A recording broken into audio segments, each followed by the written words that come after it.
La ofrenda es una cosa que se cuestiona mucho, y dijo Gedeón, que con quién habla, yo aquí no miro a nadie más, solo yo. Hablar de Dios es, como que toca la roncha de algunos. Hola, ¿qué tal? ¿Cómo están todos? Mi nombre es Alex. Un saludo para todos ahí. Y bueno, hoy quiero hablarles de una historia fascinante que se encuentra en el libro de Jueces, que habla de un hombre llamado Gedeón. Y este hombre era un hombre muy interesante porque la historia se desenvuelve en el momento en el que el ejército de Israel, más que estar peleando y más que estar como valientes de Dios y echándole muchas ganas, pues estaban en un momento donde se escondían, donde tenían temor, donde eran atacados constantemente y sus alimentos eran robados, y ellos siempre estaban luchando como con lo que pues estaban llamados a sobrevivir. Es decir, ellos estaban luchando hasta con la propia hambre. Ellos estaban luchando hasta de qué manera ellos podrían alimentarse. Con eso les digo todo. Y la historia se desenvuelve en un momento donde sus enemigos están entrando a la ciudad donde ellos viven, están entrando al país donde ellos viven, y se comen y se devoran todo. La gente se esconde, no hay ningún valiente, no hay nadie que pueda rescatar al pueblo en ese momento. Entonces Dios llama a alguien.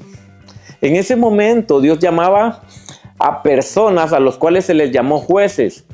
Y esos eran las personas que no crea que el término juez era para decir, usted es malo, usted es bueno, usted va preso, usted no era ese el término. El término usado para llamar jueces era porque Dios iba a hacer cumplir su justicia a través de cada uno de ellos. Y la historia que vamos a contar a continuación se encuentra en el libro de Jueces, específicamente en el capítulo 6, donde Dios llama a un hombre llamado Gedeón. Gedeón es una persona que, a pesar de sus debilidades, a pesar de sus defectos, a pesar de él considerarse menos que nadie, a pesar de considerarse como la persona que no iba a ser llamado, porque él consideraba que podrían haber escogido a cualquiera menos a él, a pesar de todo eso, él hace algo interesante. Así es que los quiero llevar poco a poco. En primer lugar, me gustaría hacer referencia a cómo Dios lo llamó. ¿Y cómo Dios lo llamó?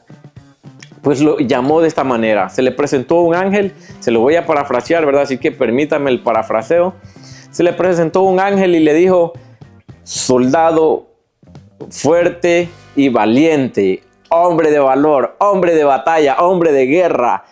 Y dijo Gedeón, disculpe, señor, ¿me habla a mí?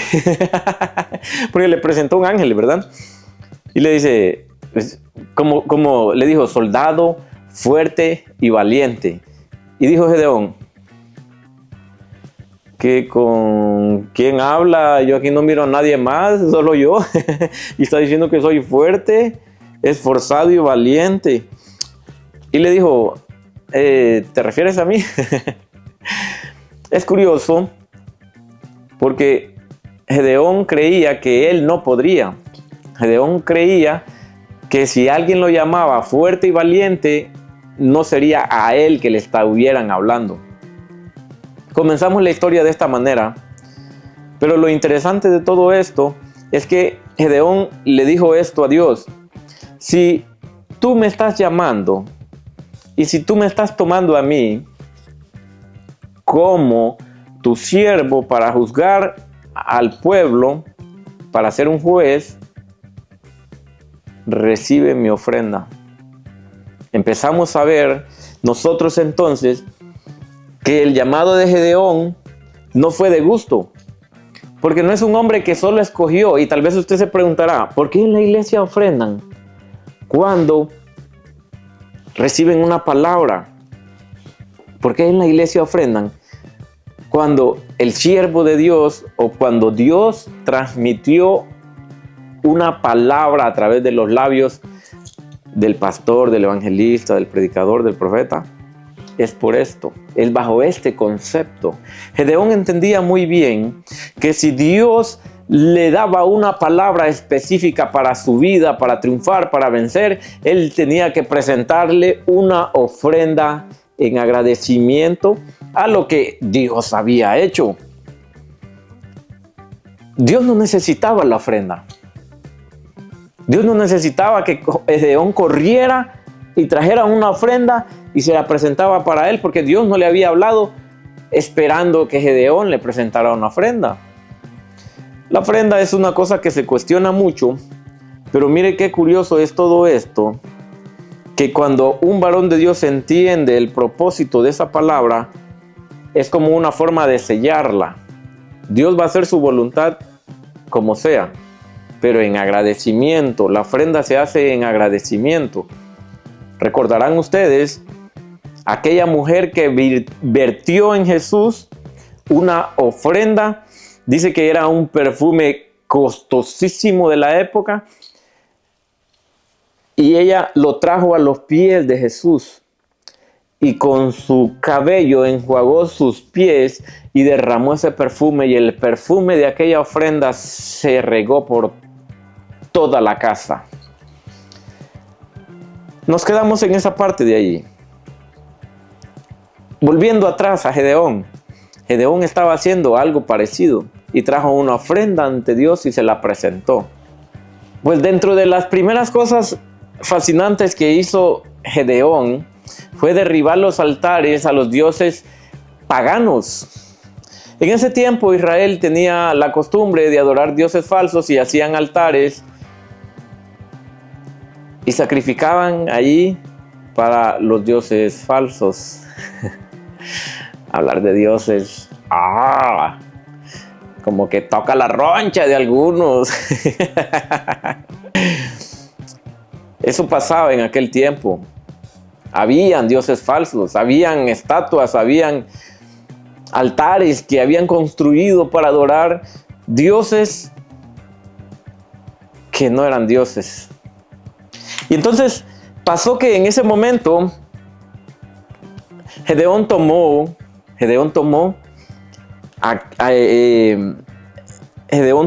un altar de un dios pagano y lo derribó y estableció allí un altar para el Dios Altísimo y sacrificó un toro y le puso una ofrenda. Y al día siguiente, porque Gedeón hizo esto de noche porque le daba miedo del pueblo, o sea, sí, Gedeón sí era un valiente, pero todavía era un valiente en proceso.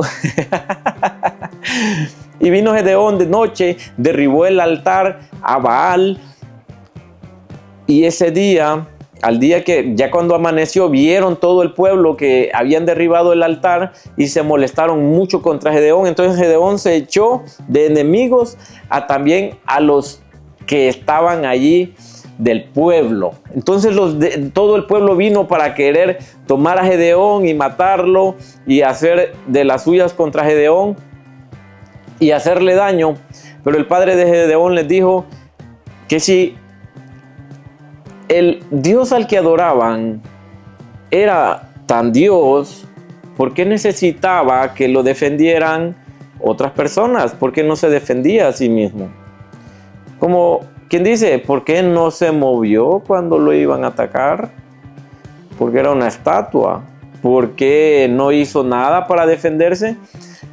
Entonces el padre les hizo entender que si ese Dios era tan real, ¿por qué necesitaba que las personas hicieran las cosas por él? Si lo traemos a nuestro tiempo, podríamos decir que esto todavía continúa pasando en diferentes niveles, pero lo más importante aún no es el enfoque hacia las personas y hacia qué Dios están siguiendo, sino hacia qué Dios está siguiendo usted. No importa qué Dios estén siguiendo los demás, en el sentido de que usted tiene que estar seguro de que usted está tomado de Dios, el que lo va a resucitar de los muertos en aquel día, cuando llame a grandes y pequeños a juicio, y que su alma estará segura de ir hacia la eternidad juntamente con Él. Querido amigo que me estás viendo, la historia de Gedeón continúa. Y es una historia bien interesante porque al final Dios le concede la victoria de una manera sobrenatural. Dios le concede la victoria de la guerra, pero no solo la victoria de la guerra, sino también lo enriquece, le da gracias a él, el pueblo fue libre de toda esclavitud, su familia fue una familia de renombre, pero sobre todo hizo el propósito de Dios. Si quieren saber cómo termina esta historia y cómo lo hizo ganar Dios esa victoria de una manera sorprendente, es la manera como lo ganó, es increíble. Bueno, es creíble porque viene de la palabra de Dios y fue Dios que le inspiró, ¿verdad? Pero de la manera en como, cuando yo se los cuento, ustedes van a decir, men, no es posible que haya ganado así. No es posible que Gedeón haya ganado la guerra así. Ok, lo vemos eso en la siguiente capítulo, en la siguiente vez que yo publique, que ya tengo la otra parte, pero no quiero hacer muy largo el video. Sirve de mucho si le das un like, compartes y te suscribes. O si crees que esto le podría servir de bendición a alguien, compártelo. Muchas gracias por todo, gracias por mirarme. Y recuerda que con Cristo somos más que vencedores. No puedes encontrar salvación fuera de Él. No puedes encontrar salvación fuera de Él. Eso tienes que saberlo 100%.